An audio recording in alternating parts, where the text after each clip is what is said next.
आज हम सीखने वाले हैं direct speech and indirect speech topic के अंतर्गत ऑप्टेटिव सेंटेंसेज को इनडायरेक्ट स्पीच में बदलना। सबसे पहले सीखेंगे ऑप्टेटिव सेंटेंस होता क्या है। फिर हम सीखेंगे कि यदि हमारी रिपोर्टेड स्पीच में ऑप्टेटिव सेंटेंस आ जाए तो जो हमारा रिपोर्टिंग वर्ब होता है सैड, उसे कैसे बदलते हैं। फिर हम सीखेंगे कॉमा इनवर्टेड कॉमाज के स्थान पे क्या लगाया जाता है। ठीक है। और इस प्रकार से हम क्रम बाई क्रम सेंटेंस को इनडायरेक्ट स्पीच में बदलना सीखेंगे। तो शुरू करते हैं। Optative sentence. ऑप्टेटिव सेंटेंस होता क्या है वो हम समझते हैं। यदि सेंटेंस में से शुरू हुआ है और एक्सक्लेमेटरी मार्क पे ख़त्म हुआ है तो समझ लीजिए वो हमारा ऑप्टेटिव सेंटेंस है। और जब रिपोर्टेड स्पीच में ऑप्टेटिव सेंटेंस जैसे ही हमें दिखाई दे तो हमें जो सैड होता है वो या तो विश्ड में बदलना होता है या प्रेड में या कर्ज्ड में।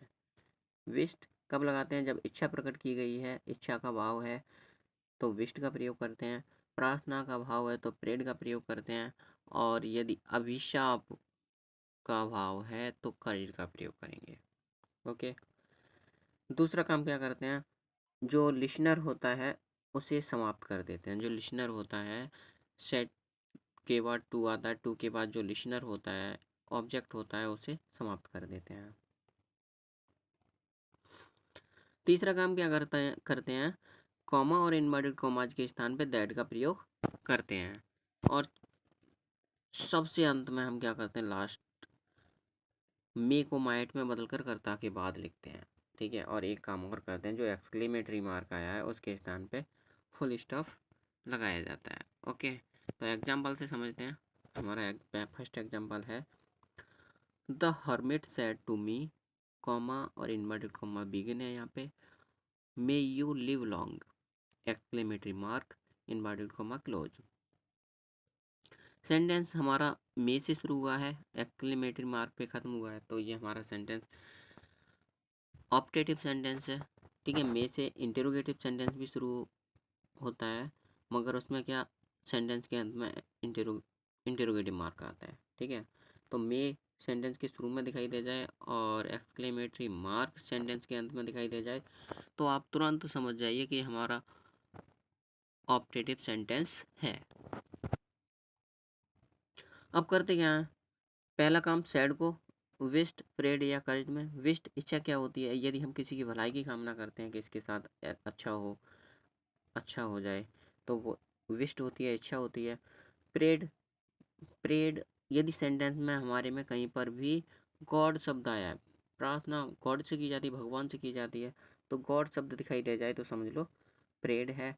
कर्ज यदि हम किसी की बुराई की कामना करते हैं, कहते हैं इसके साथ बुरा हो जाए, ठीक है, तब वो होता है अभिशाप। अब हम देखते हैं हमारा जो एग्जाम्पल है उसे कैसे चेंज करेंगे। अब इसमें क्या है, मे यू लिव लॉन्ग, आपकी दीर्घायु हो, इच्छा प्रकट की जा रही है। चेंज करेंगे तो शैड को विष्णु में बदलेंगे।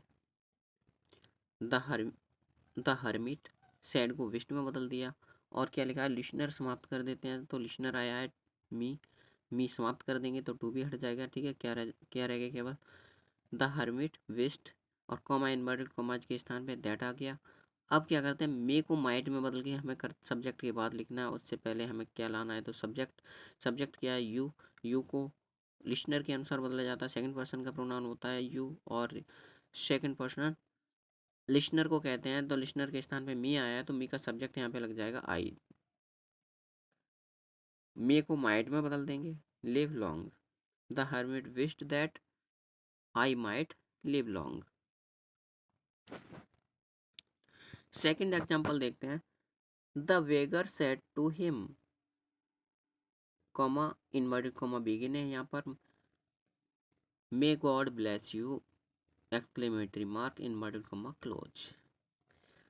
तो इसे हमें बदलना है अब इनडायरेक्ट स्पीच में। शब्द आया है गॉड, समझ जाइए क्या है, प्रार्थना। किस में बदलेंगे, सैड को प्रार्थना का भाव होने पर, प्रार्थना का भाव है तो हम सैड को प्रेड में बदलना है हमें। ओके। द वेगर, सैड को हमने बदल दिया प्रेड में। ऑब्जेक्ट हटा देंगे, टू हिम हट जाएगा, ओके। कॉमा इन्वर्टेड कॉमाज के स्थान पे दैट आ जाएगा, और मे को माइट में बदल के सब्जेक्ट के बाद लिखना है, तो गॉड हमें पहले लाना पड़ेगा। गॉड कहीं पर भी आए कैपिटल लेटर से शुरू करके लिखा जाता है, ओके। गॉड मे को माइट में, विलेस और यू, यहाँ पे अब ऑब्जेक्ट के स्थान पे यू आया है। यू सेकंड पर्सन का प्रोनाउन होता है और अपनी ऑब्जेक्टिव केज में है, तो सेकंड पर्सन किसे कहते हैं, लिसनर को। लिसनर का ऑब्जेक्ट लग जाएगा यहाँ पे हिम, ठीक है। हिम आया, लिसनर के स्थान पे हिम है, और हिम का ऑब्जेक्ट हमें लगाना है, तो हिम का ऑब्जेक्ट हिम ही होता है, ओके। अगर यहाँ पे गॉड के स्थान पे होता यू, तो हिम के अनुसार ही हो जाता सब्जेक्ट, ओके। चलो आगे बढ़ते हैं। नेक्स्ट हमारा सेंटेंस है, he said to me, comma inverted comma begin, may you go to hell, exclamatory mark inverted comma close. अब हमें यहाँ पे देखना है क्या कहा जा रहा है, may you go to hell. Go to hell, भाड़ में जाओ, या may you go to hell, या तुम नर्क में जाओ, ठीक है। इसका मतलब क्या होता है, भाड़ में जाओ या नर्क में जाओ। अभिशाप दिया जा रहा है, सैड को किसमें बदलना है, करेज में। ये देखो यहाँ पे लिखा है, यदि अभिशाप का भाव हो तो हम सैड को करेज में बदलते हैं, तो यहाँ पे क्लियर है। सैड को हमें किस में बदलना है, कर्ज्ड में। ही सैड बदल गया कर्ज्ड में, ऑब्जेक्ट हट जाएगा, तुम ही हटा दिया, कॉमा इन्वर्टेड कॉमाज के स्थान पे क्या आ जाएगा, दैट। और ये यहाँ पे हमारा मे है, मे को माइट में बदल के सब्जेक्ट के बाद लिखने हैं, अर्थात हमें सब्जेक्ट पहले लिखना है। यू सेकंड पर्सन का प्रोनाउन होता है, सब्जेक्ट के स्थान पे है, और यू सेकंड पर्सन लिसनर को कहते हैं, लिसनर के स्थान पे क्या है, मी, तो मी का यहाँ पे सब्जेक्ट लग जाएगा, क्या लग गया, आई। मे को माइट में बदल दिया, go to hell, he cursed that I might go to hell. तो ये था आज का वीडियो, आशा करते हैं आपको समझ में आया होगा। यदि आपको ये वीडियो समझ में आया है और आपको ये वीडियो पसंद है तो कृपया लाइक कीजिए और चैनल को सब्सक्राइब करना ना भूलें। धन्यवाद।